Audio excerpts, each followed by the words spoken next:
Every nerve ending is frayed as soldiers face a relentless hail of lead from all directions, left with nothing but fields of bullet-riddled corpses. Painful screams haunt their dreams, yet the wounds are real and fresh. This is the nightmare of facing the brutal reality of war. When confronted with a massive human wave assault, beyond sheer strategy, what specialized weaponry can help an outnumbered force stop such a tidal wave of flesh and bone? Don't blink, because we are diving deep into these tools over the next 15 minutes. To understand them, we must first look at this classic mode of warfare. It is a traditional approach where commanders pack massive troop concentrations into tight spaces, stacking them row after row in a dense formation. The attack looks like endless breakers crashing against a seawall. As one line falls, the second and third waves immediately surge forward. This relentless pressure aims to overwhelm the defenders through sheer attrition.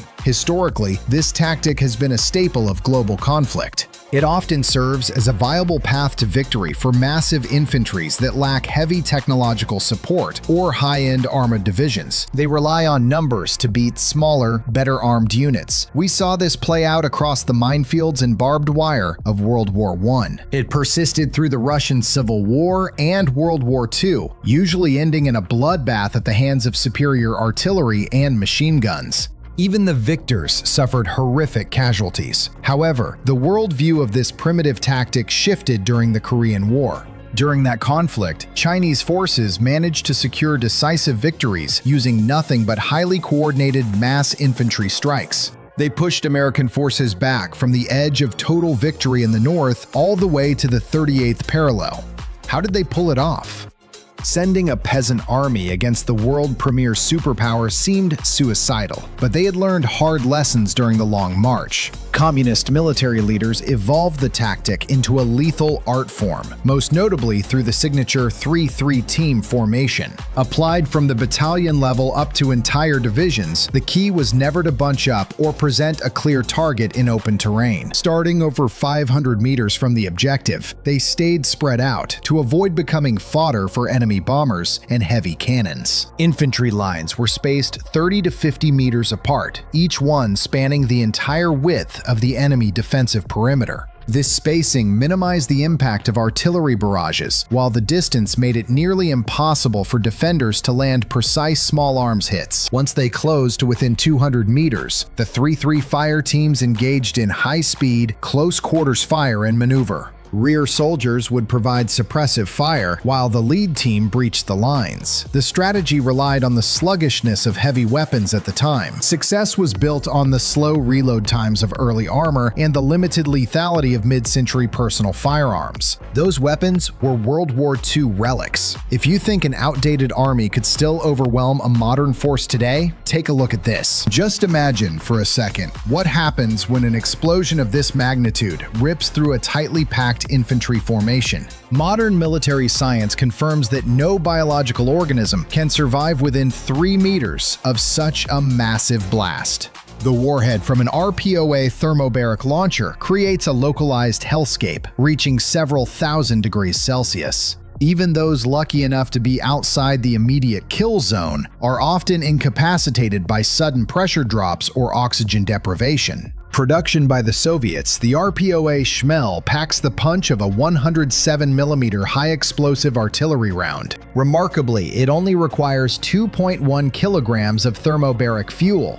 It is a game-changer for mobile anti-infantry operations. With an effective range of 300 meters and a max reach of 1 kilometer, the unit is only 920 millimeters long. At just 11 kilograms, any soldier can easily lug it across the battlefield to wherever it is needed most on the front line. They can rain fire directly onto incoming waves. But what if the enemy isn't just sending men? What if they send armor? If armored columns are used to screen advancing troops, the Shmel is more than capable of welcoming them to the front. By targeting the vulnerable underbelly, it can melt the rubber off wheels or snap the tracks of heavy tanks instantly. The 2,500-degree heat effectively paralyzes armored vehicles. It also supports incendiary and smokescreen variants. Soldiers can swap to the RPO-Z for fire or the RPO-D for smoke, depending on the specific mission needs. Despite this terrifying power, these launchers are single-use disposable tools. That is fine for soldiers dug into fortified trenches. They're perfect for ambushes from high cliffs or urban ruins, but they struggle when the enemy swarms from hidden cover. When facing an attack from thick jungles or rocky mountains, a soldier needs something with a much higher rate of fire. They need to lay down a wall of lead to push back the encroaching waves.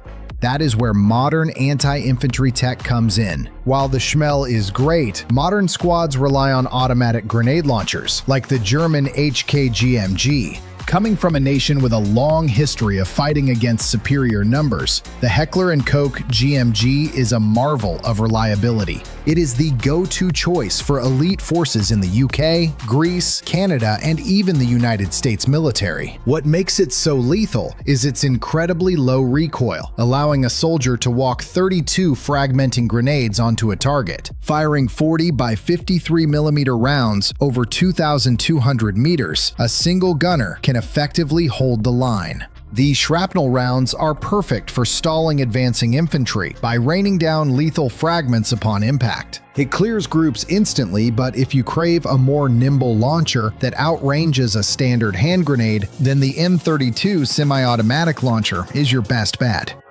At just 5.3 kilograms and 812 millimeters long, it still packs a 400-meter range, giving any soldier enough firepower to shatter incoming enemy waves. With a 6-round capacity and a firing rate of 3 shots per second, it lets a single operator shred nearby hostiles. Even if the enemy manages to close in on your position, its 4 accessory rails allow for precision tactical upgrades. Mounting gear like flashlights and laser sights turns this simple tool into a specialized weapon for any scenario. Soldiers can fully exploit its range to counter human wave tactics, even when things get chaotic on the front lines. When enemies try to use your own defensive cover against you, the compact nature of the system is a lifesaver. The M32 lets troops deal massive damage while firing from tight, hidden spots within the trenches. It offers the mobility to reposition quickly or pull back if the tactical situation turns south. No commander wants a breach, as a broken line usually leads to total panic and a loss of discipline.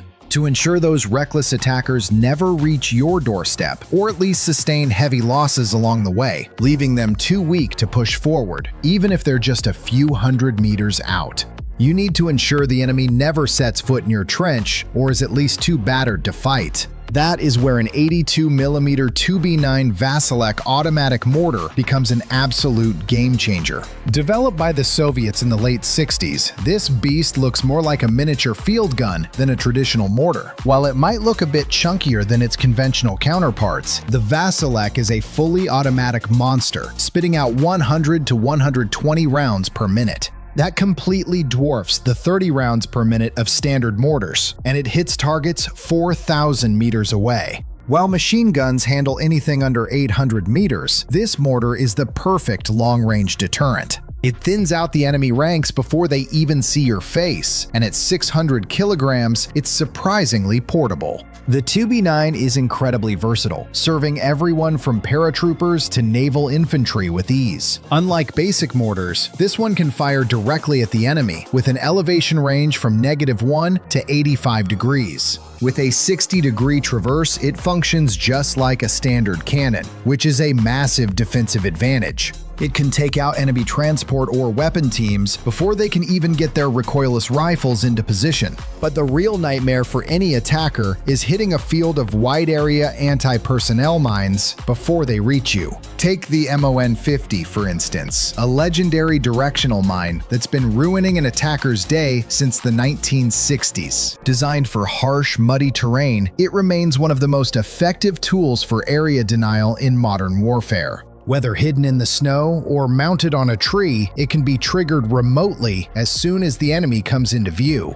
It can also be tripwire activated, but the operator must be sharp and certain of their targets before firing. You definitely don't want any friendly units nearby when you decide to pull that trigger. 700 grams of explosive sends 540 fragments flying across a 54-degree arc. From ground level up to 4 meters high, everything in its path is toast, making the Mon 50 a defensive powerhouse. It's not just for sitting and waiting, it's perfect for setting up deadly ambushes along enemy supply routes. However, having these high-tech tools doesn't mean sheer numbers have lost their place on the battlefield. History proves that a massive, determined force using smart tactics can still overwhelm a modern, smaller army.